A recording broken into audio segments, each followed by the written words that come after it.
గందరగోళంలో ఉన్న ప్రపంచాన్ని ఊహించుకోండి. ఇక్కడ చీకటి పెద్దదిగా ఉంటుంది. ఇప్పుడు పురాతన కథలలో చెప్పబడిన ఒక హీరో గురించి ఆలోచించండి. తెల్ల గుర్ర మీద ఒక యోధుడు న్యాయమైన ఖడ్గాన్ని పట్టుకున్నాడు. విష్ణువు యొక్క ప్రవచించిన అవతారమైన కల్కి భగవాన్ యొక్క ఆకర్షణీయమైన కథను మనం ఆవిష్కరిస్తాము. శాంతి మరియు న్యాయాన్ని తిరిగి తీసుకురావడానికి అతను ఎప్పుడు వస్తాడు? వీడియోను ప్రారంభిద్దాం. హిందూ పురాణాలలో విష్ణువు యొక్క అవతారాలు విశ్వ చరిత్రలో కీలకమైన ఘట్టాలలో జోక్యం చేసుకునే దైవిక ఆవిర్భావాలు. ఈ అవతార్లలో కల్కి అవతార్ భావన తెల్లని గుర్రమీద ఎక్కిన ఒక దివ్య యోధుని రాకను ముందుగా తెలియజేసే ప్రవచనాత్మకమైన ప్రవచనంగా నిలుస్తుంది.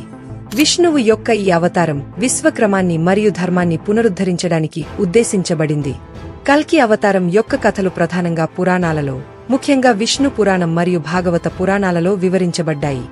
ఆధ్యాత్మిక క్షీణత, నైతిక క్షీణత మరియు విస్తృతమైన గందరగోళంతో కూడిన ప్రస్తుత యుగం కలియుగం యొక్క ముగింపులో కల్కి ఉద్భవిస్తాడని ఈ పురాతన గ్రంథాలు ప్రవచించాయి.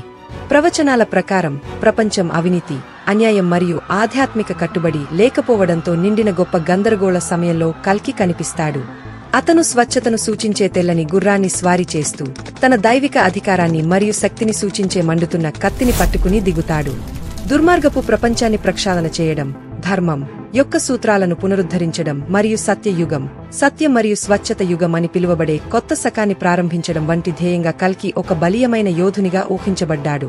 కల్కి అవతార్ పాత్ర కేవలం భూసంబంధమైన యుద్ధాలను అధిగమించింది.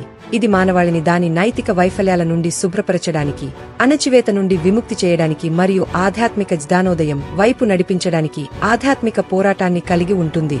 అతని ఆగమనం విశ్వ సామరస్య పునరుద్ధరణ మరియు దైవిక న్యాయం యొక్క పునరుద్ధరణను సూచిస్తుంది.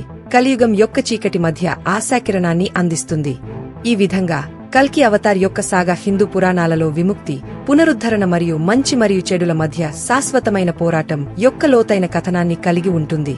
ఇది దైవిక జోక్యంపై శాశ్వతమైన నమ్మకాన్ని మరియు సత్యం మరియు ధర్మం యొక్క సూత్రాలచే మార్గనిర్దేశం చేయబడిన ఉజ్వల భవిష్యత్తు యొక్క వాగ్దానాన్ని చిత్రీకరిస్తుంది.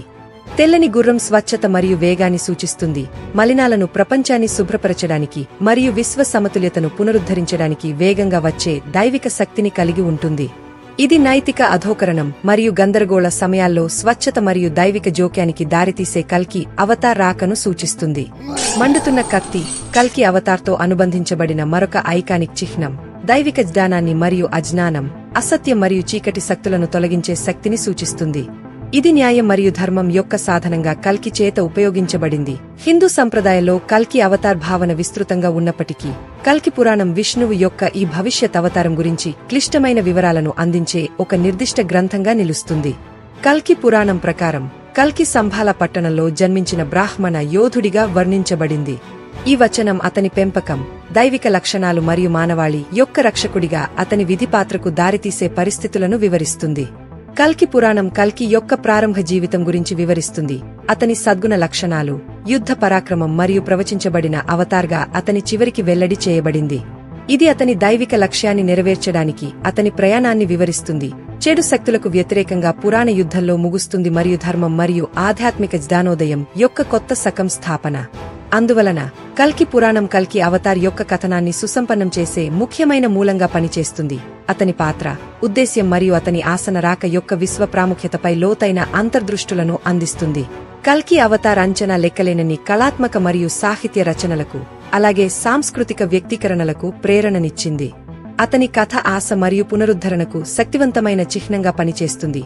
చెడుపై మంచి విజయం సాధించే భవిష్యత్తు కోసం ఆరాటపడే విశ్వాసులతో లోతుగా ప్రతిధ్వనిస్తుంది. ఒక భావనగా కల్కి అవతార్ బాధలు, అన్యాయం మరియు నైతిక క్షీణతను అంతం చేయడానికి దైవిక జోక్యం కోసం మానవత్వం యొక్క శాశ్వత ఆకాంక్షను ప్రతిబింబిస్తుంది. ప్రతీకాత్మక ఉపమానంగా లేదా సాహిత్య ప్రవచనంగా వ్యాఖ్యానించబడిన కల్కి ఆలోచన విమోచించబడిన మరియు శుద్ధి చేయబడిన ప్రపంచం కోసం విశ్వవ్యాప్త కోరికను సంగ్రహిస్తుంది. నీతి ప్రబలంగా మరియు మానవత్వం దైవిక క్రమానికి అనుగుణంగా జీవించే ప్రపంచం. కల్కి అవతార్ యొక్క సాగా మతపరమైన సరిహద్దులను దాటి ఆధ్యాత్మిక నెరవేర్పు కోసం మరియు ప్రపంచ స్థాయిలో నైతిక సమగ్రతను పునరుద్ధరించడం కోసం ప్రాథమిక మానవ తపనతో మాట్లాడుతుంది. ఇది చెడుపై మంచి యొక్క అంతిమ విజయంపై శాశ్వతమైన నమ్మకానికి మరియు అందరికీ ఉజ్వల భవిష్యత్తు కోసం శాశ్వతమైన ఆశకు నిదర్శనంగా నిలుస్తుంది. మీరు ఈ వీడియోలో కల్కి గురించి తెలుసుకోవడం ఆనందించినట్లయితే మా తాజా వీడియోలతో అప్డేట్గా ఉండటానికి లైక్ చేయడం, షేర్ చేయడం, సబ్స్క్రైబ్ చేయడం మర్చిపోవద్దు.